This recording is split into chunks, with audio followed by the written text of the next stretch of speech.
started to melt. But you can appreciate when thick ice sheet was moving through the landscape, it was destroying the bedrock, it was absorbing the soil and rock fragments into the body of the ice. So then when the ice melted, it deposited so-called glacial till or boulder clay deposits. So those deposits are of glacial origin, and we have a perfect example of those here in Ballycotton Bay. So if we have a look here, effectively what we're looking at here, those are the glacial deposits.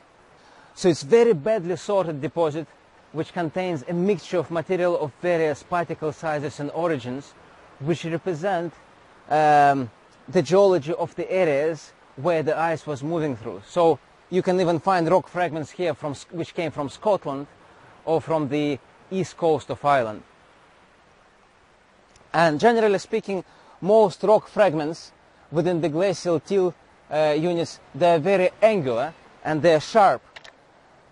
So you can see they're not rounded like the pebbles on the beach. For example, if we compare them to the pebbles on the beach, they're rounded. The rocks from the glacial till unit, they're normally angular, because they were produced by the frost shattering or by the ice moving through the landscape and crushing the rock. So that's why we found this piece of granite here, because it's most likely it got here with the ice over 20,000 years before present. And if we compare it to the granite which we can find in the Wicklow Mountains, we can understand that this is the same type of granite. Likewise, on the Dublin coast, we can find granite which came from Scotland. So in this part of Ireland, there were two ice sheets which reached the Ballycotton Bay area.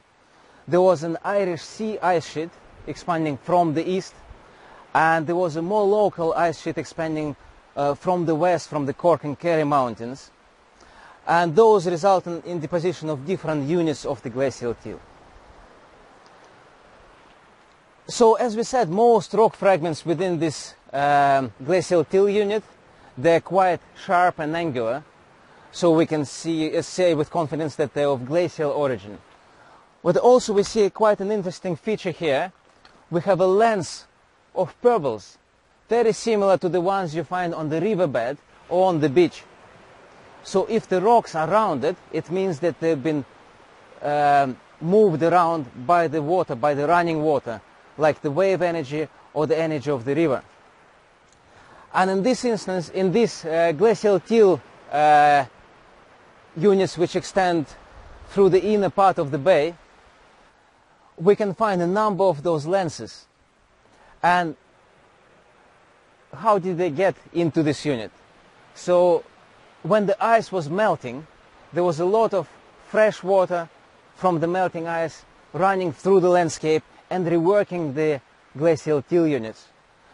So the rocks which were initially angular within those glacial till units, they became rounded by these water streams. So those lenses of pebbles, they represent the paleo rivers, and because they have glacial origin and then they've been shaped by the running water, those deposits, they're called the glacier fluvial deposits. So as I said, if we walk along this cliffs, we see a lot of lenses of rounded rocks.